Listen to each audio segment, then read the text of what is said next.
Hello everyone, welcome back to this new class. साथियों, आप सभी का स्वागत है railway group D static G के जीएस में।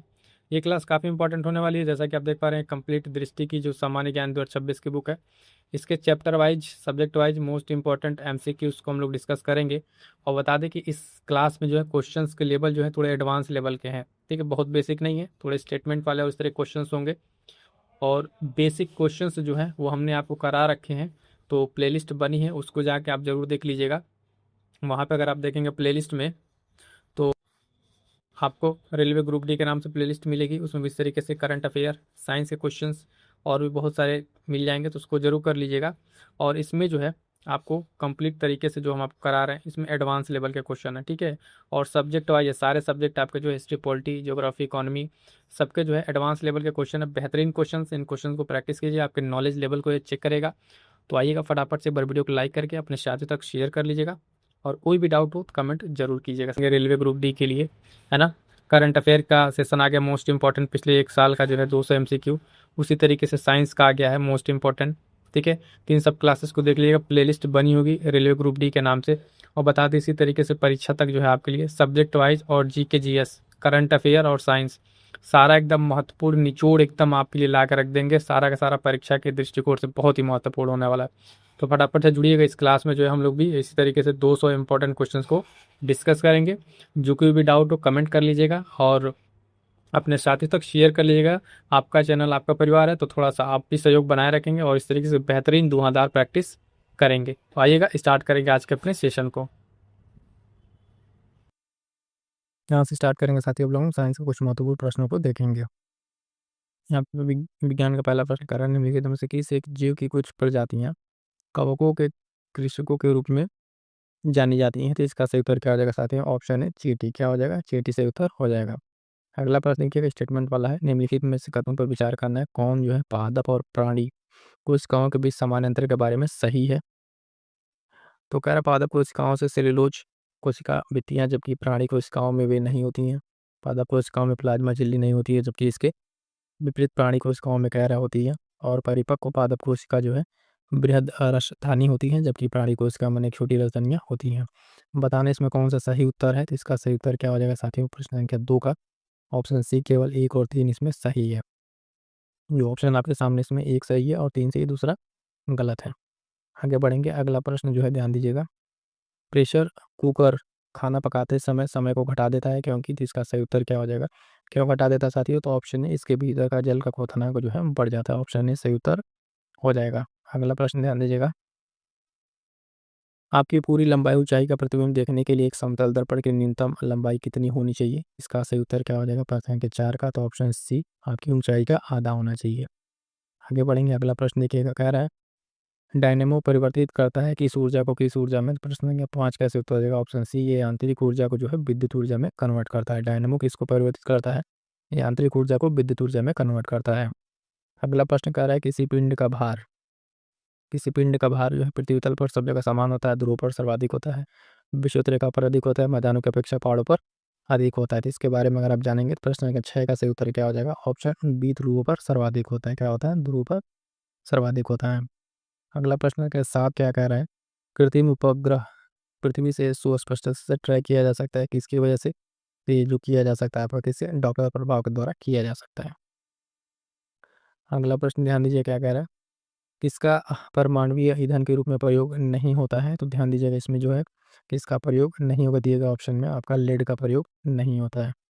अगला प्रश्न क्या 9, मानव शरीर में प्रोटीन का पाचन निम्नलिखित में से किस अंग में प्रारंभ होता है? किसका पाचन? प्रोटीन का पाचन जो है तो ये स्टार्ट कहाँ से होता है? आपके अमाशय से स्टार्ट होता है। ऑप्शन डी सही उत्तर हो जाएगा। अगला प्रश्न साथियों, निम्न में से किसके जो है शुष्क बर्फ कहते हैं? किसे शुष्क बर्फ कहेंगे? तो ध्यान दीजिएगा, ये कहते हैं आपके ठोस कार्बन डाइऑक्साइड को। ऑप्शन सी से उत्तर हो जाएगा प्रश्न संख्या 10 का सी। अगला प्रश्न फटाफट से आगे बढ़ेंगे। अगला प्रश्न क्या कर रहा है, निम्नलिखित ईंधनों में से कौन न्यूनतम पर्यावरणीय प्रदूषण उत्पन्न करेगा? कौन उत्पन्न करेगा इसमें सबसे कम जो है? तो आपका हाइड्रोजन जो है सबसे कम प्रदूषण उत्पन्न करेगा। अगला प्रश्न क्या कह रहा है, किसी तत्व के रासायनिक गुणधर्म किस पर निर्भर करते हैं? तो किसी तत्व के रासायनिक गुणधर्म जो है किस पर निर्भर करेंगे? तत्व के सबसे बाहरी कोष में इलेक्ट्रॉनों की संख्या पर निर्भर करेंगे, यानी ऑप्शन डी यहाँ पर सही उत्तर हो जाएगा। अगला प्रश्न जो है 13 नंबर, एक्वारेजिया आयतन में एक संबंध है 3 अनुपात में किसका मिश्रण होता है? तो ये जो है किसका मिश्रण होता है? सांद्र HNO3 और HCl का। ठीक है, ऑप्शन ए सही उत्तर हो जाएगा। अगला प्रश्न जो है कह रहा है पीतल में कौन सी धातुओं का संयोग होता है, मतलब कौन कौन से मिश्रण होता है इसमें? तो इसका सही उत्तर क्या हो जाएगा? ऑप्शन सी तांबा और जस्ता। किसमें? पीतल में तांबा और जस्ता का संयोग होता है। अगला प्रश्न क्या कह रहा है? जल गैस किसका संयोजन है? तो जल गैस जो है आपका किसका संयोजन है? तो कार्बन मोनोऑक्साइड और हाइड्रोजन Cu+H2 का संयोजन है। बेकिंग सोडा का रासायनिक सूत्र क्या है? फटाफट से आंसर करेंगे। 16 का सही उत्तर क्या हो जाएगा आपका? ऑप्शन बी NaHCO3 इसका सही उत्तर हो जाएगा। अगला प्रश्न कह रहा है पेट्रोल की गुणवत्ता किसमें अभिव्यक्त की जाती है, किसमें मापी जाती है? अगर आप देखें तो 17 का सही आंसर हो जाएगा ऑप्शन सी ऑक्टेन संख्या। क्या हो जाएगा? ऑक्टेन संख्या। अगला प्रश्न क्या कह रहा है 18 नंबर निम्नलिखित में से कौन सा एक अर्धचालक नहीं है? कौन सा एक अर्धचालक नहीं है? तो इसका सही उत्तर क्या आ जाएगा? ऑप्शन सी क्वार्ट्ज जो है एक अर्धचालक नहीं है। आगे बढ़ेंगे। अगला प्रश्न संख्या 19 निम्नलिखित में से कौन सा एक युग्म सुमेलित नहीं है? ठीक है, कौन सुमेलित नहीं है? क्या? इंसुलिन रक्त शर्करा का नियंत्रण, मेलाटोनिन नींद का नियंत्रण, ऑक्सीटोसिन और स्तन से दुग्ध का निस्सरण और गैस्ट्रिन रक्तचाप का नियमन। तो इसमें कह रहा है कौन सुमेलित नहीं है? तो 19 का सही उत्तर क्या हो जाएगा आपका? डी गैस्ट्रिन रक्तचाप का नियमन नहीं करता है। बाकी तीनों अपनी जगह पर क्या है? सही है। अगला प्रश्न है मानव में गुर्दे निम्नलिखित में से किस प्रकार के अंग हैं? ये क्या करते हैं? प्रश्न संख्या 20 का सही उत्तर क्या हो जाएगा? ऑप्शन सी एक्सक्रिएशन करते हैं ये, इसका ध्यान रखेंगे। अगला प्रश्न जो है 21 नंबर एड्स का कारण ह्यूमन जो इम्यूनो डिफिशियंसी वायरस है, सामान्यतः HIV का संक्रमण पारगमन किसके माध्यम से होता है? तो इसको बताना है। इसका सही उत्तर क्या हो जाएगा? ऑप्शन बी संदूषित रक्त और रक्त उत्पादों के संचरण से ये होता है। अगला है कि रक्त वर्ग जो सर्वाधिक दाता है वो कौन सा है? तो इसमें सही उत्तर क्या आ जाएगा? 22 का सही उत्तर हो जाएगा ऑप्शन बी ओ। और सर्वाधिक जो सर्वाधिक ग्राही कौन है? कमेंट करके आप जरा बताएंगे। अगला प्रश्न क्या कहा? देखिए सारे के सारे क्वेश्चन अलग अलग परीक्षाओं में पूछे गए हैं, मोस्ट इंपॉर्टेंट है, तो इसलिए यहाँ पे आपको करा रहे हैं, ध्यान से चेक कर लेंगे, कई सारे प्रश्न आपके बन जाएंगे। एंजाइम्स मूलतः क्या है? तो एंजाइम्स आपके क्या है? यहाँ पे देखिएगा ऑप्शन सी प्रोटीन जो होते हैं, ये इसका सही उत्तर हो जाएगा। अगला प्रश्न कह रहा है शोषण का नियंत्रण मस्तिष्क के किस भाग से किया जाता है? तो मस्तिष्क के जो शोषण का नियंत्रण जो है मस्तिष्क के किस भाग से किया जाता है? सही उत्तर हो जाएगा ऑप्शन बी मेडुला ऑब्लोंगेटा के द्वारा किया जाता है। अगला प्रश्न कह रहा है घेंगा रोग निम्नलिखित में से किसकी कमी के कारण होता है? किसकी कमी के कारण? 25 का सही आंसर क्या हो जाएगा? ध्यान दीजिएगा ऑप्शन डी आयोडीन के कारण होता है। अगला प्रश्न कह रहा है नाइट्रोजन स्थिरीकरण जीवाणु किस पौधे की जड़ के साथ संयोजन करते हैं? तो ध्यान दीजिएगा ये करते हैं किसके साथ? ऑप्शन डी दालों के साथ ये करते हैं। अगला प्रश्न क्या कह रहा है जिस विटामिन में कोबाल्ट होता है वो कौन सा है? जिस विटामिन में कोबाल्ट होता है साथी फटाफट से आंसर करेंगे। ऑप्शन डी B12 होता है। मोस्ट इंपॉर्टेंट क्वेश्चन है, कई बार परीक्षा में पूछा जा चुका है। जितने साथी देख रहे हैं फटाफट से एक बार अपने साथियों तक शेयर कर दीजिएगा। ठीक है। 28 कह रहा है मानव शरीर में निम्नलिखित में से कौन सी ग्रंथि अंतःस्रावी एवं बहिस्रावी दोनों प्रकार की ग्रंथि है? फटाफट से आंसर करेंगे, सही उत्तर हो जाएगा ऑप्शन सी अग्नाशय इसका सही उत्तर हो जाएगा। अगला क्वेश्चन है 29 नंबर क्या कह रहा है उड़ो जो हार्मोन है लड़ो और उड़ो हार्मोन के नाम से जाना जाता है, ये कौन सा हार्मोन है? तो इसका सही उत्तर क्या हो जाएगा? ऑप्शन बी जो एड्रीनलिन है, ये आपका इससे जाना जाता है। अगला है पेनिसिलिन की खोज किसने की थी? पेनिसिलिन की खोज जो है किसने की थी? 30 नंबर इसका सही उत्तर क्या हो जाएगा साथियों? तो option C Alexander Fleming, Alexander Fleming के द्वारा इसको किया गया था। अगला प्रश्न क्या कह रहा है साथियों पौधों में पौधों में जल का परिवहन किसके माध्यम से होता है? पौधों में जल का परिवहन किसके माध्यम से होता है? तो ध्यान दीजिए 31 का सही आंसर क्या हो जाएगा आपका? ऑप्शन डी जाइलम, जाइलम जल जल याद रखिएगा, नहीं भूलेगा। गाजर का रंग किसकी मौजूदगी का कारण होता है? गाजर का रंग जो है किसकी मौजूदगी के कारण होता है? 32 का सही आंसर हो जाएगा ऑप्शन डी कैरोटीन के कारण ये होता है। अगला कह रहा है हाल ही में वैज्ञानिकों ने पृथ्वी से अरबों प्रकाश वर्ष दूर विशालकाय ब्लैक होलों के विलय का प्रक्षेपण किया, परीक्षण किया, जो इस परीक्षण का क्या महत्व है? तो इसका जो महत्व अगर आपको देखने को मिला था तो इसका सही उत्तर क्या हो जाएगा? ऑप्शन बी ये गुरुत्वीय तरंगों का अभिज्ञान हुआ था, ऐसे ऑप्शन 20 का सही उत्तर हो जाएगा। आगे बढ़ेंगे। अगला प्रश्न क्या है 34 नंबर निम्नलिखित में से किस प्राकृतिक पदार्थ में लौह विद्यमान होता है? तो इसका सही आंसर क्या हो जाएगा? 34 का है ऑप्शन डी मायोग्लोबिन, जो इसका सही उत्तर हो जाएगा। 35 नंबर क्या कह रहा है जीन के भीतर अनुक्रम के जो आधार है उसमें परिवर्तन क्या कहलाता है? तो इसका सही उत्तर क्या हो जाएगा? तो ध्यान दीजिएगा ऑप्शन है उत्परिवर्तन कहलाता है। अगला प्रश्न ध्यान दीजिएगा फायर अलार्म में निम्नलिखित में से किसका उपयोग किया जाता है? फायर अलार्म में फटाफट से बताइएगा, फायर अलार्म में किसका उपयोग किया जाता है? 36 जो है इसका आंसर क्या हो जाएगा? ऑप्शन ए फोटो सेल का उपयोग यहाँ पर किया जाता है। अगला प्रश्न क्या कह रहा है? निम्नलिखित में से कौन सा बहुलक एक थर्मोप्लास्टिक नहीं है? कौन सा थर्मोप्लास्टिक नहीं है? फटाफट से आंसर कीजिएगा। 37 का जो सही आंसर क्या हो जाएगा? आपका ऑप्शन बी नियोप्रीन क्या हो जाएगा? नियोप्रीन इसमें थर्मोप्लास्टिक नहीं है। अगला प्रश्न है, मानव शरीर में प्रोटीन का पाचन निम्नलिखित में किस अंग में प्रारंभ होता है? तो इसको भी हमने बताया 38 का सही आंसर हो जाएगा ऑप्शन डी अमाशय में। अगला प्रश्न, मानव आहार में पॉलिश किए हुए चावल के उपयोग से निम्नलिखित रोग हो जाता है? कौन सा रोग हो जाता है पॉलिश चावल खाने से? ध्यान दीजिएगा, बेरी बेरी रोग होता है। क्या होता है? बेरी बेरी रोग। अगला प्रश्न है, मोस्ट इंपॉर्टेंट, निम्नलिखित में से कौन सा विटामिन मनुष्य के रक्त के जमने के लिए जिम्मेदार है? तो 14 नंबर का सही आंसर क्या आ जाएगा? 40 का ऑप्शन ए विटामिन के इसके लिए जिम्मेदार होता है। अगला प्रश्न ध्यान दीजिएगा, कह रहा है, मानव मस्तिष्क के बारे में निम्नलिखित कथनों पर विचार कीजिए। ये मस्तिष्क जो है हृदय गति को नियंत्रित के लिए उत्तरदायी है, यह शरीर के संतुलन के लिए उत्तरदायी है। तो बताना है कौन सा इसमें सही है। 41 का सही आंसर क्या हो जाएगा? ऑप्शन सी, एक और दो दोनों, पहला भी सही है दूसरा भी सही है। अगला प्रश्न देखिएगा, एक तरफ पदार्थ दिया हुआ है, एक तरफ अनुप्रयोग दिया हुआ है। नीला तोता, eosin, silver hydride, zinc phosphide. इसको मिलान करके आपको बताना है इसमें कौन सा जो है आपका सही होगा। वो इसका सही उत्तर क्या हो जाएगा? 42 का ऑप्शन सी बनेगा। यानी ए का दूसरा नीला तोता कवकनाशी है, बी का तीसरा इयोसिन आपका लाल स्याही है, सिल्वर हाइड्राइड जो है आपका क्या कराएगा? सिल्वर हाइड्राइड कृत्रिम वर्षा, और जिंक फॉस्फाइड आपका क्या कराएगा? 1 दिन तक नासी रिडेंट जो रोडेंट नासी है, आपका सी सही उत्तर हो जाएगा। तो ये जो हमने मिला है ये मोस्ट इंपॉर्टेंट आपके लिए, इसको ध्यान में रखिएगा, गलत ना कीजिएगा। अगला प्रश्न क्या कह रहा है देखिएगा, डेंगू बुखार निम्नलिखित में से किस मच्छर के काटने से होता है? फटाफट से आंसर करें, किस मच्छर के काटने से? तो आपका क्या हो जाएगा? एडिस मच्छर के काटने से। 43 का बी सही उत्तर हो जाएगा। अगला प्रश्न कह रहा है, मानव आँख में किसी वस्तु का प्रतिबिंब बनता है तो कहाँ पर बनेगा ये प्रतिबिंब? आपके रेटिना पे बनेगा, बी सही उत्तर हो जाएगा। अगला प्रश्न ध्यान दीजिएगा, निम्नलिखित में से कौन सी सदिश राशि नहीं है? फटाफट से आंसर कीजिएगा। देखिए जो भी ऑप्शन है आपके इसमें से आपको जो सदिश राशि नहीं है, वो कह रहा है सदिश राशि नहीं है, वो आपका गति जो है इसमें सदिश राशि नहीं है। यहाँ तक हमने आपको क्या है साइंस के कुछ मोस्ट इंपॉर्टेंट क्वेश्चन भी करा दिए। इसके साथ ही हम लोग भूगोल, तो आइएगा इसका पहला क्वेश्चन देते हैं क्या है। पहला क्वेश्चन है स्टेटमेंट बेस्ड में है, कई सारे पॉइंट इसमें ध्यान से सुनिएगा। कह रहा है कि निम्नलिखित में से कौन सा कथन सही है? ठीक है, कौन सा कथन सही है तो ध्यान से सुन लीजिए। कह रहा है भारत का क्षेत्रफल विश्व के क्षेत्रफल का 2.6% है। 2011 की जनगणना के अनुसार सिक्किम की जनसंख्या 6 लाख है। या क्षेत्रफल की दृष्टि से उत्तर प्रदेश भारत का सबसे बड़ा राज्य है। उपयुक्त में से एक से अधिक या कोई नहीं। तो इसका सही उत्तर क्या हो जाएगा? ऑप्शन ई जो है, ऑप्शन ई सही उत्तर हो जाएगा। उपयुक्त में से कोई भी सही नहीं है। ठीक है, चलिएगा आगे बढ़ेंगे। अगला प्रश्न क्या कह रहा है, उत्तरी गोलार्ध में वर्ष का सबसे लंबा दिन आमतौर पर कब होता है? फटाफट से ऑप्शन रीड कीजिएगा और इसका सही उत्तर क्या हो जाएगा? ऑप्शन बी जून महीने का दूसरा पखवाड़ा क्या हो जाएगा? ऑप्शन बी जून महीने का दूसरा पखवाड़ा जो है सबसे लंबा दिन हो जाएगा। अगला प्रश्न है मोस्ट इंपॉर्टेंट है, ध्यान दीजिए, कई बार पूछा गया है। प्रसिद्ध रूर कोयला क्षेत्र निम्नलिखित में से किस देश में स्थित है? ठीक है, तो ये किस देश में स्थित है तो ध्यान रखिएगा, ऑप्शन बी जर्मनी में स्थित है। कहाँ पे साथियों? ऑप्शन बी जर्मनी में ये स्थित है। अगला प्रश्न ध्यान दीजिए, कह रहा है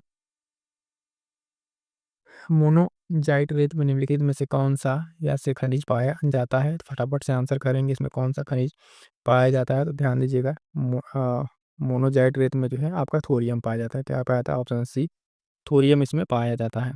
आगे बढ़ेंगे, अगला प्रश्न ध्यान दीजिएगा, कह रहा है पृथ्वी ग्रह पर जल के संदर्भ में निम्नलिखित कथनों पर विचार करना है। पहला स्टेटमेंट कह रहा है नदियों और झीलों में जल की मात्रा भूजल की मात्रा से अधिक है।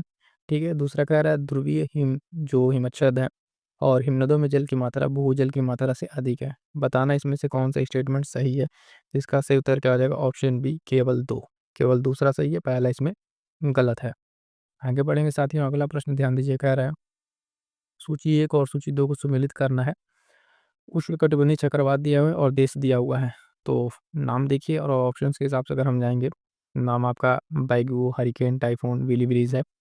ठीक है, प्रश्न संख्या 6 में आपका सही उत्तर क्या हो जाएगा? ऑप्शन बी यानी ए का तीसरा बैगू आपका फिलीपींस है ना, बी का चौथा हरिकेन आपका संयुक्त राज्य अमेरिका, टाइफून जो है आपका क्या हो जाएगा? चीन में, और बिली बिली आपका कहाँ पे? ऑस्ट्रेलिया में। तो ये याद रखिएगा, सिंगल सिंगल भी क्वेश्चन यहाँ से पूछ लेता है, कोई एक नाम देके किसको कहाँ पे क्या कहा जाता है, चीज़ों को ध्यान रखिएगा। आगे बढ़ेंगे, अगला प्रश्न ध्यान दीजिएगा, प्रश्न संख्या 7। क्या कह रहा है, निम्नलिखित कथनों पर विचार कीजिए। उष्णकटिबंधीय क्षेत्र में व्यापारिक पवन के प्रभाव के कारण पूर्वी खंडों की तुलना में महासागरों के पश्चिमी खंड अधिक उष्ण होते हैं। और दूसरा कह रहा है, शीतोष्ण क्षेत्र में पश्चिमी जो पवन पश्चिमी खंडों की तुलना में महासागर पूर्वी खंड अधिक उष्ण बनाती है। बताना इसमें से कौन सा स्टेटमेंट सही है। तो इसका सही उत्तर हो जाएगा ऑप्शन सी, 1 और 2 दोनों। पहला भी सही है और दूसरा भी सही है। आगे बढ़ेंगे, अगला प्रश्न ध्यान दीजिए क्या कह रहा है। यमुना नदी की निम्नलिखित सहायक नदी पर विचार कीजिए और उन्हें पश्चिम से पूर्व की ओर क्रम में व्यवस्थित कीजिए। बेतवा, केन, सिंध और चंबल है, इसको व्यवस्थित करना है। प्रश्न संख्या 8 का सही उत्तर क्या हो जाएगा। Option A 4, 3, 1, 2। ठीक है, तो सबसे पहले अगर हम पश्चिम से पूर्व की ओर जब जाएंगे तो इसमें क्या आएगा, सबसे पहले चंबल आएगा, चंबल के बाद से सिंध, सिंध के बाद से बेतवा, बेतवा के बाद से केन। तो ये वाला 8वें का ये आपका सही उत्तर हो जाएगा। आगे बढ़ेंगे, अगला प्रश्न फटाफट से देखते चलिएगा। अगला प्रश्न क्या कह रहा है, हिमनद दिया हुआ है और नदी दिया हुआ है, उपयुक्त में से कौन सी युग्म सही सुमेलित है। कह रहा बंदरपुर यमुना नदी, 12 से गिरी चेनाब, मिलाम, मंदाकिनी, सियाचिन, नुब्रा या जेमू, मानस। इसमें क्या हो जाएगा, इसमें कौन सा आपका सही है। ठीक है, ये पूछा हुआ कौन सा सही है प्रश्न संख्या 9 में। ऑप्शन है केवल 1, 2 और 4, 1, 2 और 4। ठीक है, ये आपके सही है, यानी बंदरपुर आपका जो हिमनद है यहाँ से यमुना, 12 सिगरी चेनाब, सियाचिन से नुब्रा। बाकी ये दो आपके किसमें क्या है, 3 और 5 इसमें गलत है। हमसे पूछा था सही, तो ऑप्शन ए सही उत्तर हो जाएगा। आगे बढ़ेंगे, अगला प्रश्न देखिए, प्रश्न संख्या 10 क्या कह रहा है, निम्नलिखित बिंदुओं पर विचार कीजिए। नदी दिया हुआ है और पूछ रहा है कहाँ जाकर मिलती है। तो कहाँ जाकर मिलती है, मेकॉन्ग कह रहा है अंडमान सागर में, थेम्स आयरिश में, वोल्गा कैस्पियर में, जाम्बेजी हिंद महासागर में। इसमें भी बताना है कौन सा आपका सही है। फटाफट से देखिएगा, ध्यान से देखिएगा प्रश्न संख्या 10 में। सही उत्तर क्या हो जाएगा, ऑप्शन सी केवल 3 और 4। वोल्गा और जाम्बेजी सही है, वोल्गा कैस्पियन में, जाम्बेजी हिंद महासागर में। बाकी दो पर क्या क्या है, गलत है। ठीक है, ऑप्शन सी से उत्तर हो जाएगा। आगे बढ़ेंगे, अगला प्रश्न संख्या 11 क्या कह रहा है, ध्यान दीजिएगा। अलकनंदा के साथ वह कौन सी नदी जिसके पास संगम पर रुद्रप्रयाग स्थित है। ठीक है, तो फटाफट से इसका आंसर करेंगे। प्रश्न संख्या 11 का ऑप्शन भी हो जाएगा मंदाकिनी। क्या हो जाएगा, मंदाकिनी से उत्तर। जितने भी साथी देख रहे हैं फटाफट से एक बार वीडियो को लाइक कर देंगे, अपने साथी तक शेयर जरूर कर दीजिएगा। 12 नंबर, सियाचिन हिमनद कहाँ स्थित है। तो सियाचिन हिमनद जो है आपका कहाँ स्थित है, ये आपका नुब्रा घाटी के उत्तर में। कहाँ पे, नुब्रा घाटी के उत्तर में। ऑप्शन डी से उत्तर हो जाएगा।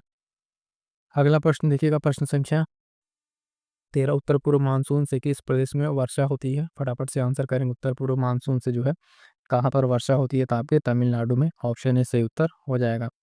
अगला प्रश्न ध्यान दीजिए, प्रश्न संख्या 14 नंबर, कश्मीर घाटी स्थित है। तो कहाँ पर स्थित है, फटाफट से आंसर करेंगे। ठीक है, इसका सही उत्तर हो जाएगा ऑप्शन बी, पीर पांजाल और हिमाद्री पर्वत श्रेणियों के मध्य। ऑप्शन बी से उत्तर हो जाएगा। ध्यान से देखिएगा, बहुत सारे इंपॉर्टेंट ये प्रश्न है, अलग अलग परीक्षाओं में पूछे हुए हैं और इनके पूछे जाने की काफ़ी प्रोबेबिलिटी, इसलिए इन प्रश्नों को कराया जा रहा है, तो इसको ध्यान से देखते चलिएगा। अगला प्रश्न 15 नंबर, भारत की निम्नलिखित मिट्टियों में से कपास की खेती के लिए कौन सर्वाधिक उपयुक्त है। तो कपास की खेती के लिए आपको कौन सी उपयुक्त है। ऑप्शन है रेगुर मिट्टी। ठीक है, रेगुर मिट्टी का अन्य और नाम क्या है, कमेंट करके जरा बताइएगा। आगे बढ़ेंगे, अगला प्रश्न, निम्नलिखित शैलक्रमों में कौन सा भारत का 90% से अधिक कोयला प्रदान करता है। ठीक है, कौन सा प्रदान करेगा प्रश्न संख्या 16 में। ऑप्शन डी गोंडवाना क्रम का, कौन सा, गोंडवाना क्रम यहाँ पे सही उत्तर हो जाएगा। अगला प्रश्न 17 नंबर क्या कह रहा है, मेरियाना खाई किस सागर तल में स्थित है। मेरियाना फ्रेंच जो है किस सागर में स्थित है, महासागर में आपके। तो इसका सही उत्तर क्या आ जाएगा, ऑप्शन बी पश्चिमी प्रशांत महासागर। कहाँ पे साथियों, पश्चिमी प्रशांत महासागर में ये स्थित है। अगला प्रश्न 18 नंबर, उत्तरी गोलार्ध में सबसे छोटा दिन कब होता है। फटाफट से आंसर करेंगे, उत्तरी गोलार्ध में सबसे छोटा दिन कब होता है। तो ऑप्शन डी 22 दिसंबर को। ठीक है, अगला प्रश्न क्या कह रहा है, 19 नंबर, ब्राजील के विशाल कहवा बागानों को कहा जाता है। तो क्या कहा जाता है, मोस्ट इंपॉर्टेंट प्रश्न, कई बार पूछा जा चुका है। ब्राजील के विशाल कहवा बागानों को जो है वो फजेंडा कहा जाता है। क्या कहा जाता है, फजेंडा कहा जाता है। अगला प्रश्न सूची टाइप में है, सूची झील और स्थिति से रिलेटेड है। आपको बताना है, साला झील है, बड़खल है, लोकटक है और काली बिली झील है, उसको मिलाना है। ऑप्शन देख लीजिए किस में ये मिलान इसका सही बैठेगा। प्रश्न संख्या 20 का सही उत्तर हो जाएगा ऑप्शन ए, 1, 2, 3, 4 सीधा सीधा मिला हुआ है। लोकटक आपका मणिपुर, काली बिली आपका तमिलनाडु, बड़खल आपका हरियाणा और साला झील जो आपका अरुणाचल प्रदेश से। चारों चारों मोस्ट इंपॉर्टेंट झील हैं, इसको आपको ध्यान में रखना है। क्लियर है यहाँ तक।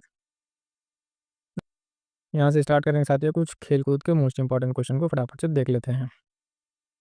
पहला प्रश्न क्या कर रहा है, निम्नलिखित कथनों पर विचार करना है। यूनिसेफ द्वारा किस फरवरी को अंतर्राष्ट्रीय मातृभाषा दिवस घोषित किया गया। पाकिस्तान की संविधान सभा में यह मांग रखी गई कि राष्ट्रभाषाओं में बांग्ला को भी सम्मिलित किया जाए। उपयुक्त में से कौन सा आपका सही है? तो इसका उत्तर होगा ऑप्शन बी केवल 2, ये सही है, पहला आपका गलत है। आगे बढ़ेंगे, अगला प्रश्न क्या कह रहा है इसमें, भारत की पहली किसान रेल निम्नलिखित में से किन दो स्टेशनों के बीच 8 अगस्त 2020 को अपनी यात्रा प्रारंभ की थी? तो इसको ध्यान रखिएगा, ऑप्शन बी देवालाली महाराष्ट्र और दानापुर बिहार के बीच में इसको स्टार्ट किया गया था, बिहार के स्पेशल हो जाता है, तो इसको ध्यान रखिएगा, पूछा जा सकता है। अगला प्रश्न है, अल-अक़सा मस्जिद किस शहर में स्थित है? तो अल-अक़सा मस्जिद जो है आपके कहाँ पे स्थित है? आपके यरूशलेम में स्थित है, सी सही उत्तर हो जाएगा। अगला प्रश्न क्या कह रहा है, भारतीय भाषाओं का केंद्रीय संस्थान निम्नलिखित में से किस स्थान पर अवस्थित है? प्रश्न संख्या 4 का सही उत्तर क्या हो जाएगा? ऑप्शन बी मैसूर में स्थित है, मोस्ट इंपॉर्टेंट है, ध्यान रखिएगा, कई बार परीक्षाओं में पूछा जा चुका है। अगला प्रश्न है, ढिंग एक्सप्रेस क्या है? तो इसका सही उत्तर हो जाएगा, ढिंग एक्सप्रेस जो है आपका हिमा दास का मुंह बोला नाम है, ठीक है, इसको ध्यान रखिएगा, ऑप्शन बी ढिंग एक्सप्रेस इनको कहा जाता है। अगला प्रश्न क्या कर रहा है, द एक्सीडेंटल प्राइम मिनिस्टर पुस्तक के लेखक कौन है? तो इस पुस्तक के लेखक आपके कौन है? संजय बारू, इंपॉर्टेंट है, ध्यान रखिएगा। अगला प्रश्न क्या कर रहा है, नॉर्मन बोरला को किस क्षेत्र में नोबेल पुरस्कार प्रदान किया गया था? तो ध्यान रखिएगा, ऑप्शन डी शांति के क्षेत्र में, इनका संबंध कृषि से था, तो कृषि पे मत जाइएगा, इस क्षेत्र में नहीं मिलता है, सही उत्तर क्या आ जाएगा? ऑप्शन डी शांति के क्षेत्र में। अगला प्रश्न है, सबके लिए सतत ऊर्जा दशक पहल है, ये किसका पहल है? तो इसका सही उत्तर हो जाएगा, ऑप्शन ए संयुक्त राष्ट्र संघ का ये पहल है। अगला प्रश्न ध्यान दीजिएगा, कह रहा है निम्नलिखित में से कौन सुमेलित नहीं है? तो विश्व पर्यावरण दिवस 5 जून, पृथ्वी दिवस 22 अप्रैल, तंबाकू निषेध दिवस 5 मई, ओजोन दिवस 16 सितंबर। इसमें कह रहा है कौन सुमेलित नहीं है? तो आपका तंबाकू निषेध दिवस ये आपका सुमेलित नहीं है, ये भी सही है, ये भी सही है, ये भी सही है, हमसे नहीं पूछा था, तो सी सही उत्तर हो जाएगा। 10 मई, हाँ मई 2017 में उद्घाटन के ढोला सादिया पुल की लंबाई कितनी है? ढोला सादिया पुल कई बार चर्चा में भी रहा, इसकी लंबाई 9.15 किलोमीटर। अगला प्रश्न है, क्या कह रहा है, आंतरिक सुरक्षा अकादमी अवस्थित है, तो ये कहाँ पर स्थित है? इसको ध्यान दीजिए, 11 का सही आंसर रहेगा, ऑप्शन है माउंट आबू में ये स्थित है। अगला प्रश्न, मानव अधिकार दिवस प्रतिवर्ष कब मनाया जाता है? तो ध्यान दीजिएगा, इसका सही उत्तर हो जाएगा, ऑप्शन बी 10 दिसंबर को मनाया जाता है। अगला प्रश्न साथियों ध्यान दीजिएगा, निम्नलिखित में से कौन the problem of the forest नामक पुस्तक के लेखक है? तो 13 नंबर का सही आंसर क्या जाएगा? ऑप्शन बी आपके कर्जन, कौन है? कर्जन यहाँ पर सही उत्तर हो जाएगा। अगला है, ओजोन दिवस की स्थिति को मनाया जाता है, तभी हमने देखा ओजोन दिवस के बारे में, तो ये आपका सही उत्तर क्या आ जाएगा? 16 सितंबर, बी सही उत्तर हो जाएगा। और अगला प्रश्न इसमें जो है मोस्ट इंपॉर्टेंट है, the man who divided India पुस्तक के लेखक कौन थे? तो इसको ध्यान रखिएगा, इसका क्या हो जाएगा? Option C Rafiq Zakaria, most important, ध्यान में रख लेंगे। बस आइए आगे बढ़ते हैं, देखते हैं इसके पहले क्वेश्चन को। इसमें इतिहास में पहला क्वेश्चन क्या दिया हुआ है, ध्यान से सुनिएगा। कह रहा है कि हाल ही में हैदराबाद में भारत के प्रधानमंत्री द्वारा रामानुज की जो आसन मुद्रा में विश्व की सबसे ऊंची मूर्ति का उद्घाटन किया गया है, निम्नलिखित में से कौन सा एक रामानुज की शिक्षाओं को सही निरूपित करता है? ठीक है, तो इसमें पूछ रहा है कौन सही निरूपित करता है, तो ध्यान दीजिएगा, इसका सही उत्तर हो जाएगा ऑप्शन ए, मोक्ष प्राप्ति का सर्वोत्तम साधन भक्ति था, ये जो है इनकी शिक्षाओं को सबसे अच्छे तरीके से निरूपित करता है, तो इसको ध्यान में रखिएगा। अगला क्वेश्चन हिस्ट्री का क्या है, कह रहा है मध्यकालीन भारत में शब्द फर्णम, ठीक है, किसे निर्दिष्ट करता था? फर्णम किसे निर्दिष्ट करता था? तो ध्यान दीजिएगा, ये जो निर्दिष्ट करता था ये सिक्के थे, क्या थे? फर्णम जो है मध्यकालीन भारत में क्या थे? ये सिक्के थे, मोस्ट इंपॉर्टेंट क्वेश्चन है, ध्यान रखिएगा, ये परीक्षा में पूछा गया है और पूछे जाने की संभावना बहुत ज़्यादा है आने वाले एग्जाम में आपके, ठीक है, तो सिक्का है, ध्यान दीजिएगा, फर्णम क्या है? तो एक तरह के सिक्के होते थे। अगला क्वेश्चन क्या कह रहा है कि प्राचीन भारत के इतिहास के संदर्भ में भवभूति क्या है? भवभूति, हस्तिमल तथा जो क्षेमेश्वर क्यों प्रसिद्ध थे? तो ये लोग क्या थे, इनके बारे में बताना है, तो इसका सही उत्तर क्या हो जाएगा? ध्यान दीजिएगा, ऑप्शन बी नाटककार, ये लोग क्या थे? तो ये लोग ये नाटककार थे, ठीक है, प्राचीन भारत के इतिहास में लोग नाटककार, नाम याद रखिएगा, भवभूति, हस्तिमल और क्षेमेश्वर, ठीक है। आगे बढ़ेंगे साथियों, अगला प्रश्न कह रहा है निम्नलिखित कथनों में कौन सा सही है? ठीक है, निम्नलिखित कथनों में कौन सा सही है? 4 ऑप्शन आपके सामने दिए हुए हैं, इसका सही उत्तर इसमें क्या हो जाएगा? जो इसका सही उत्तर है ऑप्शन ए, अजंता गुफाएं बागोरा नदी की घाटी में स्थित है, ठीक है, बागोरा नदी की घाटी में स्थित है, ये जो आपका सही हो जाएगा क्या है? ऑप्शन ए, अजंता गुफा के बारे में। आगे बढ़ेंगे साथियों, अगला प्रश्न देखेंगे, फटाफट से रिवीजन के तौर पे करा रहे हैं, मोस्ट इंपॉर्टेंट क्वेश्चन आपके हिस्ट्री से। निम्नलिखित में से कौन सा प्राचीन नगर अपने उन्नत जल संचयन और प्रबंधन प्रणाली के लिए सुप्रसिद्ध है, जहाँ बांधों की श्रृंखला का निर्माण किया गया था और संबंध जलाशयों में नहर के माध्यम से जल को प्रवाहित किया जाता था।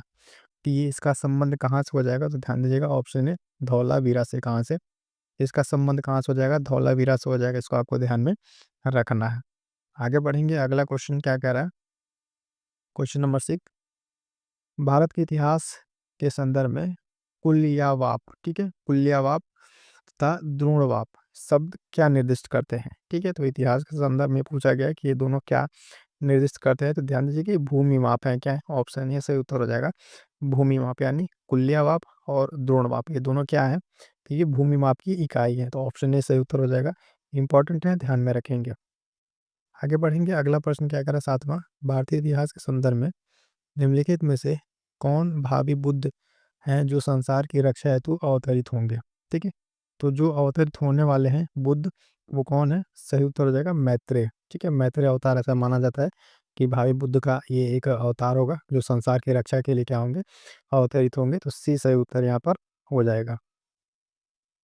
आगे बढ़ेंगे, अगला क्वेश्चन 8 नंबर क्या कह रहा है, किसके राज्य में कल्याण मंडप की रचना मंदिर निर्माण का एक विशिष्ट अभिलक्षण था। तो ये किसके काल में हुआ था, इसको ध्यान रखना है। तो ये विजयनगर का था। किसका, विजयनगर के काल में जो है कल्याण मंडप की रचना जो है मंदिर निर्माण के लिए एक विशिष्ट लक्षण थी। इसको ध्यान रखेंगे, सही उत्तर आपका ऑप्शन डी विजयनगर हो जाएगा।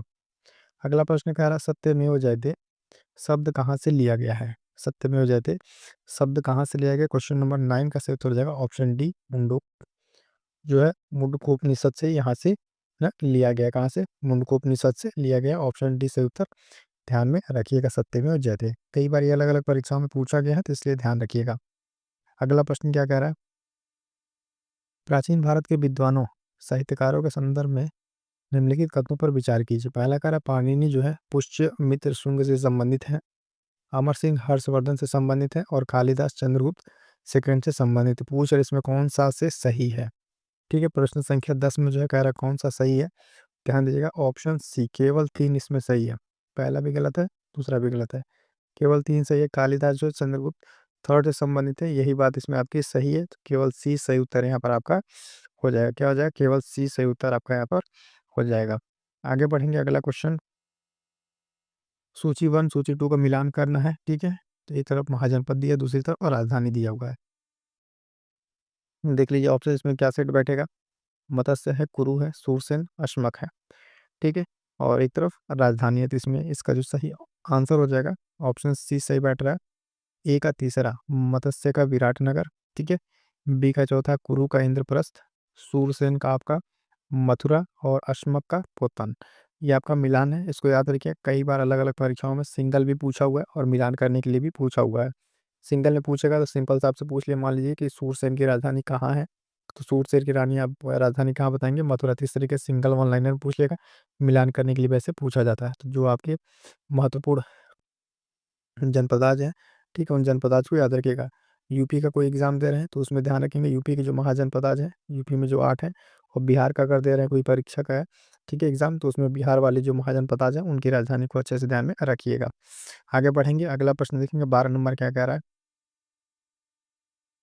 जलियांवाला बाग हत्याकांड के विरोध में किसने ब्रिटिश सरकार की नाइटहुड की उपाधि लौटा दिया था। ठीक है, किसने लौटा दिया था, तो यहाँ पर देख के बताएंगे। सही उत्तर हो जाएगा 12 का ऑप्शन बी रविंद्रनाथ टैगोर। क्या हो जाएगा, रविंद्रनाथ टैगोर जो है इन्होंने जलियांवाला बाग हत्याकांड के विरोध में क्या किया था, नाइटहुड की जो उपाधि है इन्होंने वापस लौटा दी थी, रविंद्रनाथ टैगोर। अगला क्वेश्चन ध्यान दीजिएगा, 13 नंबर क्या कह रहा है,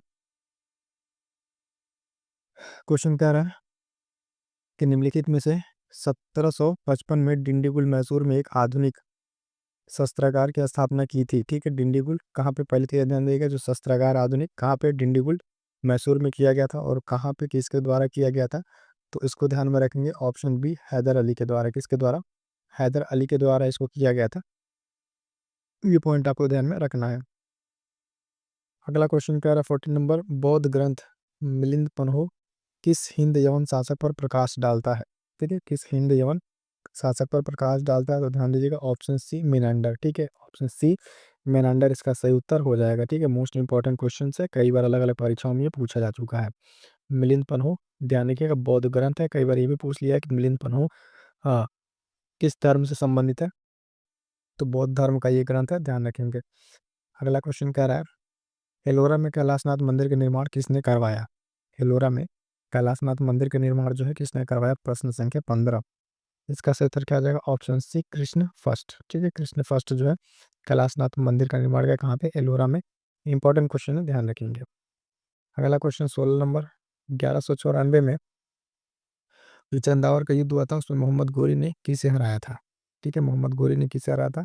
16 नंबर क्वेश्चन हो जाएगा, इसमें आंसर हो जाएगा ऑप्शन बी, जयचंद को। किसमें? जयचंद को। तो जो चंदावर का युद्ध है, ठीक है, चंदावर में जयचंद को हराया था किसने? मोहम्मद गोरी ने। ईयर याद रखिएगा, 1194। कई बार अलग अलग परीक्षाओं में भी ये ईयर पूछा गया आपसे। अगला क्वेश्चन कह रहा है, इंपॉर्टेंट क्वेश्चन, लोधी वंश का संस्थापक कौन था? ठीक है, तो लोधी वंश का संस्थापक यहाँ पे आप बता देंगे, प्रश्न संख्या 17 का सही उत्तर हो जाएगा ऑप्शन सी, बहलोल लोधी। क्या हो जाएगा? ऑप्शन सी, बहलोल लोधी जो है यहाँ पर हो जाएगा, मोस्ट इंपॉर्टेंट है, ध्यान रखेंगे। अगला क्वेश्चन है साथियों, कौन सूफी संत महबूबे इलाही कहलाता था? ठीक है, तो कौन वो सूफी संत थे जो महबूबे इलाही कहलाते थे? ध्यान रखिएगा, प्रश्न संख्या 18। सही उत्तर हो जाएगा ऑप्शन डी, शेख निजामुद्दीन औलिया। क्या हो जाएगा? शेख निजामुद्दीन औलिया। ऑप्शन डी सही उत्तर हो जाएगा इसमें, कि जो है ये महबूबे इलाही के नाम से इनको जाना जाता है। अगला क्वेश्चन 19 नंबर, सत्य शोधक समाज के संस्थापक कौन थे जिनका प्राथमिक जोर सत्य की खोज पर था? किस पे? सत्य की खोज पर था। सत्य शोधक समाज के संस्थापक कौन थे जिनका प्राथमिक जोर जो है सत्य की खोज पर था? प्रश्न संख्या 19। इसका सही उत्तर क्या हो जाएगा? ऑप्शन सी, ज्योतिबा फूले। क्या हो जाएगा? ज्योतिबा फूले। ठीक है, इनकी पुस्तक है, ध्यान रखिएगा, गुलामगिरी करके, मोस्ट इंपॉर्टेंट है, वो कई बार परीक्षा में भी पूछा गया, तो ध्यान रखिएगा। ज्योतिबा फूले, सत्य शोधक समाज। आगे बढ़ेंगे, अगला क्वेश्चन क्या कह रहा है? कह रहा है कि निम्नलिखित में से कौन 18वीं शताब्दी में अवध राज्य का संस्थापक था? तो अवध राज्य के संस्थापक की बात की जा रही है प्रश्न संख्या 20 में। इसका सही उत्तर क्या हो जाएगा? तो ध्यान दीजिएगा, ऑप्शन बी, सदात खान। ठीक है, ऑप्शन बी, सदात खान, जो 18वीं शताब्दी में अलग अलग आपके राज्य जो अलग बन रहे थे, जब बंगाल हुआ, अवध हुआ, है ना, इस तरह के जो बन रहे थे उसके संस्थापकों में, तो एक तरीके से अवध का जो है यहाँ पे शहादत खान जो है नाम याद रखिएगा। अगला क्वेश्चन कह रहा है, सिख संघ के 12 राज्यों को क्या कहा जाता था? ठीक है, जो सिख संघ के 12 राज्य थे उसको क्या कहा जाता था? तो उसको कहा जाता था मिसल कहा जाता था। क्या कहा था साथियों? मिसल कहा जाता था। इंपॉर्टेंट है, ध्यान रखेंगे। अगला क्वेश्चन, प्लासी के युद्ध के समय बंगाल का नवाब कौन था? प्लासी का जो युद्ध हुआ, कौन सा? ध्यान रखिएगा, प्लासी। तो प्लासी के युद्ध के समय बंगाल का नवाब कौन था? प्रश्न संख्या 22। तो हो जाएगा ऑप्शन है सिराजुद्दौला। क्या हो जाएगा? सिराजुद्दौला। ये प्लासी के युद्ध के समय बंगाल का नवाब था। अगला क्वेश्चन 23 नंबर क्या कह रहा है? बक्सर की लड़ाई के समय बंगाल का नवाब कौन था? बक्सर की लड़ाई, ठीक है, बक्सर की लड़ाई, जरा कमेंट करके आप इसका ईयर बताएंगे, देखते कितने साथियों को ये याद है। बक्सर की लड़ाई 23 नंबर, इसका सही उत्तर क्या हो जाएगा? तो ऑप्शन बी, मीर जाफर। ठीक है, कौन हो जाएगा? मीर जाफर। बंगाल का नवाब कौन था? तो 23 का सही उत्तर हो जाएगा मीर जाफर। अगला क्वेश्चन है 1824 नंबर, 1857 के संग्राम को प्रथम स्वतंत्रता संग्राम का नाम किसने दिया था? ठीक है, तो इसको ध्यान रखेंगे, किसने दिया था? प्रश्न संख्या 24। इसका सही उत्तर क्या हो जाएगा? Option C, B D Savarkar. क्या हो जाएगा? बी डी सावरकर ने जो है इसको प्रथम स्वतंत्रता संग्राम का नाम दिया था। अगला क्वेश्चन 25 नंबर, बोधिसत्व पदम पाणि का चित्र सर्वाधिक प्रसिद्ध है, प्राय चित्र चित्रकारी है जो है। तो जो बोधिसत्व पद्म पाणि का चित्र है ये कहाँ पर आपको देखने को मिलेगा? इसको आपको बताना है प्रश्न संख्या 25 में। तो सही उत्तर हो जाएगा आपके ऑप्शन है अजंता में। कहाँ पे? अजंता की गुफा में आपको ये देखने को मिलेगा, जिसको ध्यान रखिएगा, बोधिसत्व पद्म पाणि। अगला क्वेश्चन है 26 नंबर, आर्य समाज के संस्थापक कौन थे? सिंपल सा क्वेश्चन, इंपॉर्टेंट भी है, कई बार पूछा गया परीक्षाओं में। तो इसका सही उत्तर क्या हो जाएगा? Option C, Dayanand Saraswati. क्या हो जाएगा? दयानंद सरस्वती जो है आर्य समाज के संस्थापक थे। इंपॉर्टेंट क्वेश्चन, ध्यान रखेंगे। अगला क्वेश्चन 27 नंबर, निम्नलिखित में से कौन poverty and un British rule in India के लेखक हैं? ठीक है, तो इसका सही उत्तर हो जाएगा ऑप्शन डी, दादा भाई नौरोजी। क्या हो जाएगा? दादा भाई नौरोजी जो है इसका सही उत्तर हो जाएगा प्रश्न संख्या 27 का डी। अगला क्वेश्चन देखिए कितना इंपॉर्टेंट है, कई बार कितनी परीक्षाओं में पूछा जा चुका है। बाल गंगाधर तिलक को अशांति का जनक कहा, किसने कहा था? बाल गंगाधर तिलक को अशांति का जनक किसने कहा था? थे वेलेंटाइन जो चिरोल ने कहा था। किसने? वैलेंटाइन चिरोल ने कहा था। ऑप्शन सी सही उत्तर है, ध्यान रखेंगे, ऑप्शन सी वैलेंटाइन चिरोल। ठीक है। बाल गंगाधर तिलक को क्या कहा था? अशांति का जनक कहा था। अगला क्वेश्चन 29 नंबर, मोतीलाल नेहरू और सी आर दास द्वारा 1923 में गठित पार्टी का नाम क्या था? ठीक है, तो फटाफट से आंसर कर दीजिएगा। इसका सही उत्तर क्या हो जाएगा 29 का? Option C Swaraj party. क्या था? स्वराज पार्टी। 1923 में इसको गठन किया गया था। अब ध्यान दीजिएगा, क्वेश्चन यहाँ से कई बार ऐसे भी पूछा गया कि स्वराज पार्टी का गठन किसने किया है? तो मोतीलाल नेहरू और सी आर दास ने मिलकर किया था। ईयर भी पूछा हुआ है, तो ध्यान रखिएगा स्वराज पार्टी का गठन को है 1923 में किया गया था। यहाँ से 3-4 प्रश्न इस तरीके से आपसे घूम फिर के बनेंगे। अगला क्वेश्चन ध्यान दीजिएगा 30 नंबर, कह रहा है 5 मार्च 1931 को कौन सी महत्वपूर्ण घटना घटी? तो 5 मार्च 1931 को जो है ये आपके कौन सी घटना घटती है? गांधी इरविन समझौता होता है। क्या होता है? गांधी इरविन समझौता होता है। मोस्ट इंपॉर्टेंट है, इसको ध्यान में रखिएगा। क्या है? मोस्ट इंपॉर्टेंट है, ध्यान रखिएगा। अगला क्वेश्चन क्या कह रहा है? 31 नंबर, महात्मा गांधी के राजनीतिक गुरु कौन थे? महात्मा गांधी के राजनीतिक गुरु कौन थे? तो ध्यान दीजिएगा, इसमें जो आपके ऑप्शन दिए दादा भाई नौरोजी, रनाडे, सुरेंद्र नाथ बनर्जी, तो इसमें ऑप्शन नहीं हो जाएगा उपयुक्त में से कोई नहीं। ठीक है, इसमें से कोई नहीं। आप कमेंट करके बताएंगे महात्मा गांधी के राजनीतिक गुरु कौन थे। बहुत ही प्यारा क्वेश्चन है। आई होप कि आप सभी साथियों को पता होंगे, तो इसको कमेंट करके जरूर बताइएगा। क्लियर है यहाँ तक? यहाँ तक दें साथियों, हम लोग ने भारतीय इतिहास से कुछ मोस्ट इंपॉर्टेंट क्वेश्चन को देख लिया है। ठीक है, पॉलिटी, राज व्यवस्था। पहला पॉइंट इसमें देखेंगे, पहला क्या कह रहा है? पहला प्रश्न कह रहा है 1953 में राज्य पुनर्गठन आयोग का गठन किसकी अध्यक्षता में हुआ? इसका सही उत्तर क्या हो जाएगा साथियों? ऑप्शन बी सर फजल अली आयोग बना था ये, तो इनके अध्यक्षता में ये बना था। अगला प्रश्न क्या कह रहा है 26 जनवरी 1950 को भारत की वास्तविक जो संवैधानिक जो स्थिति थी वो क्या थी? तो उस समय जो इसकी स्थिति थी वो आपका संप्रभु, जो संपूर्ण संप्रभु तो जो है संपन्न लोकतंत्रात्मक गणराज्य आपको देखने को मिला था। अगला प्रश्न देखिएगा, कह रहा है इनमें से कौन संविधान सभा की प्रारूपण समिति का सदस्य नहीं था? नहीं पूछा हुआ, फटाफट से देख के बता देंगे। इसमें सही उत्तर हो जाएगा आपका option C B N Rao. क्या हो जाएगा? बी एन राव इसमें सदस्य नहीं थे। अगला प्रश्न क्या कह रहा है 44 नंबर, सॉरी चौथा, 44वें संविधान संशोधन द्वारा किस अधिकार को मूल अधिकार की श्रेणी से हटाकर एक विधिक अधिकार बनाया गया था? तो इस संशोधन में जो है आपको किसको लगाया गया था? तो संपत्ति का अधिकार भी यहाँ पे हटा दिया गया था मूल अधिकार से। अगला प्रश्न देखिए क्या कह रहा है, भारत के संविधान का कौन सा भाग कल्याणकारी राज्य के आदर्श की घोषणा करता है? तो इसका सही उत्तर क्या हो जाएगा? ऑप्शन ए राज्य की नीति निर्देशक तत्व जो है इसकी घोषणा करता है। अगला प्रश्न फटाफट से देखते चलिएगा, परिभाषा से संवैधानिक सरकार का अर्थ क्या है? परिभाषा से अगर संवैधानिक सरकार की आप बात करेंगे तो ये सीमित सरकार है। क्या है? सीमित सरकार सही उत्तर हो जाएगा। अगला प्रश्न कह रहा है संविधान में मौलिक कर्तव्य किस संशोधन द्वारा जोड़े गए? तो मौलिक कर्तव्य जो है संविधान में कब जोड़े गए? तो आपके 42वां संविधान संशोधन के द्वारा जोड़े गए हैं। मोस्ट इंपॉर्टेंट है, ध्यान रखेंगे।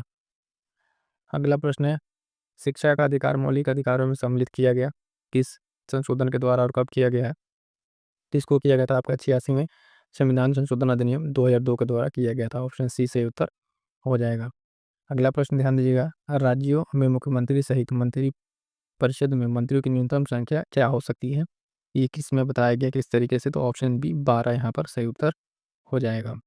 अगला प्रश्न देखिएगा, कह रहा है भारत की संसद किन से मिलकर बनती है?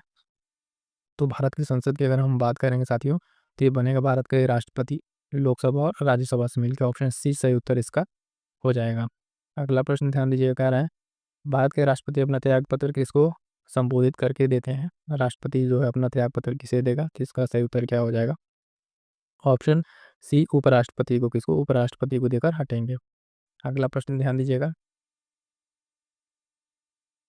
कह रहा है कि भारत के राष्ट्रपति और उपराष्ट्रपति के निर्वाचन में उठे संदेहों और विवादों की मामलों को जांच के लिए निर्णय में से निम्नलिखित में से कौन संवैधानिक प्राधिकरण द्वारा किया जाता है? उसमें निर्णय, अंतिम निर्णय, जांच और कौन करेगा? इसका सही उत्तर क्या हो जाएगा? भारत का उच्चतम न्यायालय। ठीक है, सुप्रीम कोर्ट यहाँ पर करेगा। अगला प्रश्न क्या कह रहा है, भारत में संसद के द्वारा पंचायत जो एक्सटेंशन टू शेड्यूल एरियाज कानून को पारित किया गया? ये पारित किया गया था, आप ध्यान देंगे, ऑप्शन बी 1996 में 1996 में जो है पारित किया गया था। अगला प्रश्न, भारतीय संसद के संयुक्त सत्र की अध्यक्षता कौन करता है? फटाफट से आंसर करेंगे प्रश्न क्या 14 का सही उत्तर रहेगा ऑप्शन सी लोकसभा का अध्यक्ष। क्या करेगा? लोकसभा का अध्यक्ष। अगला प्रश्न ध्यान दीजिए, कह रहा है भारतीय संविधान के कौन सा अनुच्छेद नागरिकता से संबंधित है? कौन से अनुच्छेद नागरिकता से संबंधित है? तो इसका सही उत्तर हो जाएगा ऑप्शन सी 5 से 11। क्या हो जाएगा? 5 से 11 से उत्तर हो जाएगा। अगला प्रश्न है, लोकसभा का कोरम कुल सदस्य संख्या का कितना होता है? फटाफट से आंसर करिएगा। तो ये 16 का सही उत्तर क्या हो जाएगा आपका? ऑप्शन सी कुल सदस्य संख्या का 1/10 क्या हो जाएगा? मोस्ट इंपॉर्टेंट क्वेश्चन देखिए, कई बार अलग अलग परीक्षाओं में ये पूछा जा चुका है। अगला प्रश्न है, भारत के संविधान की उद्देशिका, ठीक है, क्या बताती है? तो इसके बारे में बताना। 17 नंबर का सही उत्तर हो जाएगा ऑप्शन डी। ये संविधान का भाग है, किंतु उसके अन्य भागों से स्वतंत्र होकर उसका कोई विधिक जो है प्रभाव नहीं है। तो ऑप्शन डी से उत्तर यहाँ पर हो जाएगा उद्देशिका के बारे में। अगला प्रश्न है, मंत्रिपरिषद समूह जो है वो सामूहिक रूप से किसके प्रति उत्तरदायी होता है? मंत्रिपरिषद काउंसिल ऑफ मिनिस्टर जो है वो उत्तरदायी होगा किसके प्रति? तो आपकी लोकसभा के प्रति उत्तरदायी होगा। सी सही उत्तर हो जाएगा। अगला प्रश्न देखिएगा, भारतीय संसद के कामकाज में शून्यकाल का अर्थ है? शून्यकाल का अर्थ क्या है? क्या है प्रश्न? क्या 19 का यहाँ से तो है ऑप्शन सी। प्रश्नकाल और अगली कार्यसूची के बीच के जो समय है उसको कहा जाता है शून्यकाल। मोस्ट इंपॉर्टेंट है, कई बार पूछा जा चुका है। अगला प्रश्न, भारत में जो है निम्नलिखित में से कौन लोकसभा के सत्र का अवसान करने के लिए प्राधिकृत है? तो इसमें कौन अवसान करेगा? 20 का सही उत्तर हो जाएगा ऑप्शन सी, राष्ट्रपति करता है। कौन? राष्ट्रपति। कंफ्यूज ना हो जाएगा, लोकसभा का अध्यक्ष है। अगला प्रश्न है, पीआईएल है? पीआईएल क्या है? तो इसका सही उत्तर क्या हो जाएगा? ऑप्शन है पब्लिक इंटरेस्ट लिटिगेशन। ठीक है, पीआईएल जो है इसका सही उत्तर ए हो जाएगा। अगला प्रश्न ध्यान दीजिएगा साथियों, कारा पंचायती जो पंचायत है उसके लिए कराए जाने वाले सभी निर्वाचनों के संचालन का अधीक्षण, निदेशन और नियंत्रण निहित होता है। तो ये किसमें निहित होता है? इसका सही उत्तर क्या हो जाएगा? ऑप्शन डी, राज्य निर्वाचन आयोग में। किसमें? राज्य निर्वाचन आयोग में। अगला प्रश्न क्या कह रहा है? ध्यान दीजिएगा, चुनाव आयोग के इस अनुच्छेद के अंतर्गत स्थापित किया गया है? चुनाव आयोग के इस अनुच्छेद के अंतर्गत स्थापित किया गया, ऑप्शन सी 324 सही उत्तर हो जाएगा। अगला प्रश्न देखिएगा, सरकारी आयोग की सिफारिशों का संबंध है? सरकारी आयोग की सिफारिशों का संबंध है? प्रश्न संख्या 24 सही उत्तर हो जाएगा ऑप्शन डी, केंद्र और राज्यों के पारस्परिक संबंधों से। ठीक है, मोस्ट इंपॉर्टेंट है, कई बार पूछा गया सरकारी आयोग। अगला प्रश्न ध्यान दीजिएगा, कह रहा है गांधीवाद और मार्क्सवाद के बीच एक समान सहमति पाई जाती है, निम्नलिखित में से कौन सी है? इसके बारे में बताना है। 25 का सही आंसर क्या हो जाएगा? ऑप्शन ए, एक अंतिम लक्ष्य के रूप में राज्य विहीन समाज। ठीक है, ऑप्शन ए सही उत्तर यहाँ पर हो जाएगा। अगला प्रश्न है क्या 26, कह रहा है कि भारत में राष्ट्रीयपात की घोषणा करने का अधिकार निम्नलिखित में से कौन नहीं है? ठीक है, तो यहाँ पे कौन सा आधार नहीं है आपातकालीन राष्ट्रीय आपातकालीन घोषणा करने का आधार? तो 26 का सही आंसर क्या हो जाएगा? ध्यान दीजिएगा ऑप्शन सी, आंतरिक शांति को खतरा। अगर युद्ध हो, बाह्य आक्रमण हो, सशस्त्र विद्रोह हो, तब जाके यहाँ पे क्या हो सकता है? राष्ट्रीय आपात लग सकता है। अगला है पंचायती राज जो है विषय है किसका? किस सूची का? समवर्ती राज्य या केंद्रीय? तो 27 का सही आंसर क्या हो जाएगा? ऑप्शन सी, राज्य सूची का। क्या हो जाएगा साथियों? ऑप्शन सी, राज्य सूची का। अगला प्रश्न है, कह रहा पंचायती राज्य की त्रिस्तरीय व्यवस्था की संस्तुति प्रारंभ में किस समिति द्वारा की गई थी? तो 28 का सही आंसर हो जाएगा बलवंत राय मेहता समिति। ऑप्शन ए सही उत्तर हो जाएगा। अगला प्रश्न ध्यान दीजिएगा, भारत के संविधान का कौन सा अनुच्छेद अपनी पसंद के व्यक्ति से विवाह करने के किसी व्यक्ति के अधिकार को संरक्षण देता है? तो ये कौन सा अनुच्छेद है? 29 का ऑप्शन हो जाएगा बी, अनुच्छेद 21, राइट टू प्राइवेसी। ठीक है, निजता का अधिकार यहीं से आपको मिलता है। आई होप इतने सारे क्वेश्चन आपके पॉलिटी के क्लियर हो गए होंगे।